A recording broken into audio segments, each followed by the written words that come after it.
maisha imenichosha tu na huyu mtoto. Kila saa Kiswahili kwa nyumba, Kiswahili. Oh, sijui biriani. Nowadays, nimechoka tu na huyu mtoto. boys, they don't encourage marriage.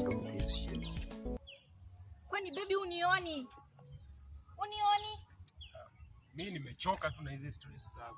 Unaniacha kwa nyumba na shilingi 20. Kwani hiyo itanifanyia nini? Mimi mtoto mwanadada wa jiji.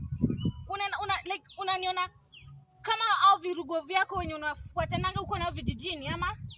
Wewe kwanza umenichosha tu na hii Kiswahili yako ya Mombasa. Tangu tu nikutoe Mombasa ni kila saa sijui wanipigia biriani, sijui wanifanyia nini, wanipikia nini, sijui nini. Hiyo Kiswahili imenichosha.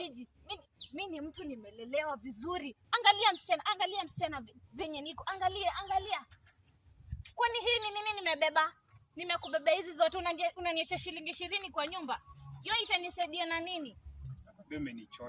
Umenichosha, umenifika hapa. Nimechoka. I'm tired of this relationship. Kama unaona sikufai, you just go your way. Mimi mama sijui nini, sijui nataka nini, nataka pesa, yani pesa tu, yani tutaishi maisha gani pesa tu kila saa mpaka nakuja msituni hapa na kuanza kunaanza. Kumbe ushanitafuta. Kwani umenitrack wewe? Kwani unataka nifanye nini?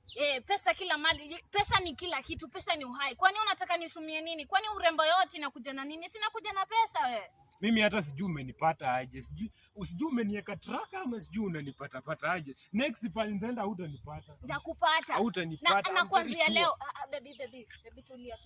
Kuanzia leo, wacha niende nitafute watu wako na pesa kwa sababu una pesa. Utanisaidia. Wacha niende nitafutie mtu wa gari, anaweza nilisha, anaweza nivisha. Sawa. Nilikuwa tu nimechoka na hiyo relationship. I was waiting for you to say that. I'm sorry. Just go your way. Just go your way. I'm tired of this. Kwani hao ni mademu wanatakanga nini? Mombasa.